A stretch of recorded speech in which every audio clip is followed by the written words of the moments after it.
13 জন ক্ষমতাশালী ব্যক্তিকে বাতিল করা হয়েছিল, যাদের যে মানবতা বিরোধী অপরাধ, গণহত্যা এবং অন্যান্য অপরাধ যেগুলো আন্তর্জাতিক আইনের অপরাধ, সেগুলো সংগঠনের দায়ে তাদেরকে উপস্থিত করা হয়েছে।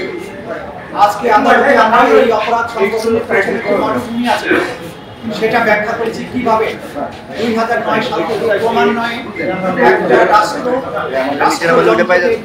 ব্যবহারের মাধ্যমে সমস্ত রাষ্ট্রীয় প্রতিষ্ঠানগুলোকে রাজনীতিকরণ, দলীয়করণ, পারিবারিকীকরণের মাধ্যমে একটা নিপীড়ক সংস্থায় পরিণত করেছিল। একটা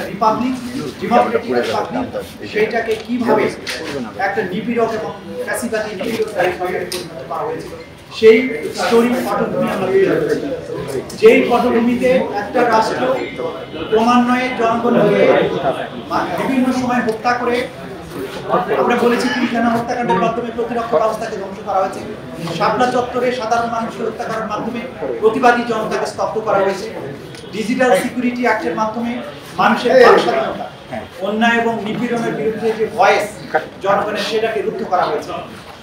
এইভাবে একের পর এক গণতান্ত্রিক প্রতিষ্ঠানগুলো ধ্বংস করেছে, নির্বাচন ব্যবস্থাকে ধ্বংস করেছে শুধুমাত্র একজন ব্যক্তি বা তার পরিবারকে ক্ষমতা রাখা উদ্দেশ্যে। এটা একটা রাষ্ট্রের যে চেতনা সেইটার বিরুদ্ধে তারা অবস্থান নিয়েছিল এবং সেটা করতে গিয়ে আজকে প্রধান আসামি ছিলেন শেখ হাসিনা। শুধুমাত্র তাকে রক্ষা করার, তাকে ক্ষমতা রাখার জন্য এই অপরাধগুলো সংঘটিত হয়েছে এবং এই সমস্ত অপরাধের সবচাইতে বড় দায় হচ্ছে শেখ হাসিনা।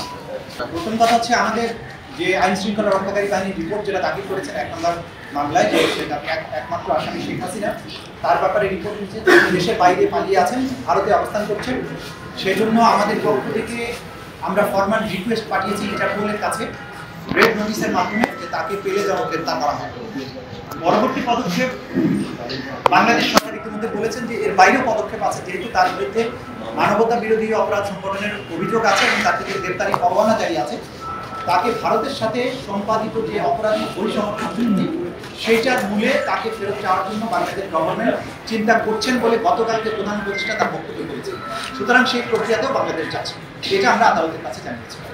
আপনার দ্বিতীয় প্রশ্ন ছিল যে যারা এখানে আজকে আপনি উপস্থিত হয়েছেন যে 13 জন, তাদের বিরুদ্ধে সুপিরিয়র রেসপন্সিবিলিটি ছাড়া কোনো অভিযোগ আছে। হ্যাঁ, মোটা দাগে তারা প্রত্যেকেই সুপিরিয়র কমান্ড রেসপন্সিবিলিটির দায়ী হয়েছে, কারণ তারা নির্দেশ দিয়েছেন, পরিকল্পনার সাথে সম্পৃক্ত ছিলেন, সরাসরি জড়িত ছিলেন, কমপ্লিসিট করেছেন স্বরাষ্ট্র সচিব, স্বরাষ্ট্রমন্ত্রী, তারা সরাসরি সম্পৃক্ত ছিলেন নির্দেশনা দেয়াতে এবং আন্তর্জাতিক আইনে